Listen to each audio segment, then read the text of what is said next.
Hey everyone, my name is Morgan and welcome to another Fortnite Save the World video. We have Challenge the Horde releasing as an event with the 5.0 update. This was an event mode that we had back in October called Horde Bash. It's an absolute blast and it's a little bit different than the survival mode, and chances are a lot of you guys probably haven't played this mode yet. So in today's video, I'm going to be going over 5 heroes that are really going to stand out with this event, and you guys really should give them a try. A lot of you are probably wondering why I'm recommending specific heroes. That's because Horde Bash or Challenge the Horde is a little different. You can't just endlessly craft weapons and build bases and craft your ammo and stuff.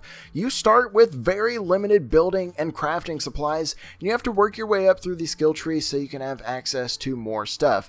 It requires you to be a little bit more creative and conservative with your materials, so I'm going to be showing you guys 5 awesome ability based heroes that'll save you on some supplies and you can still do a ton of work. So let's go ahead and get right in today's list. As always, these are in no particular order. Coming in at number 1, we have Dragon Scorch. He is a ninja with huge wave clear capabilities using Dragon Slash, which also has really low cooldowns. His throwing stars are very good for taking out the husky husk that you manage to not kill with your Dragon Slash, and if you're getting grouped up on by these smaller husks, a smoke screen to the ground will clear them out around you and you'll be out of danger. When it comes to mist monsters and stuff, you're going to want to leave those to your friends. He's not very good at taking those out. You could probably manage a blaster or two, but the smashers and stuff you're going to have to leave to the soldiers and other classes.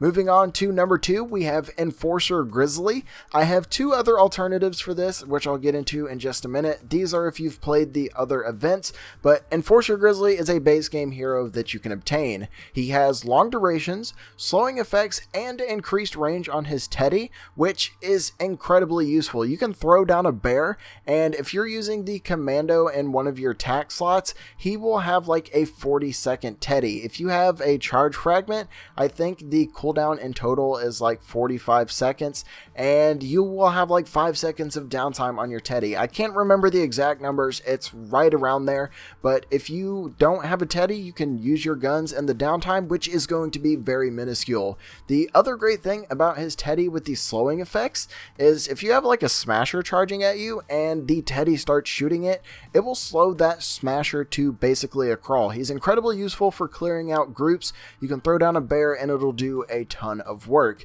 Now, if you guys have played the past events, you can use Shamrock Reclaimer or Fragment Flurry Jess. They have not only Teddy, but they also have Shock Tower as well. Super awesome heroes, and the way they work is if you get 60 kills, you get a charge fragment for one of your abilities, so you can reduce the cooldowns and energy costs. So if you have Shamrock or Fragment Flurry, you can use them. If not, go with Enforcer Grizzly.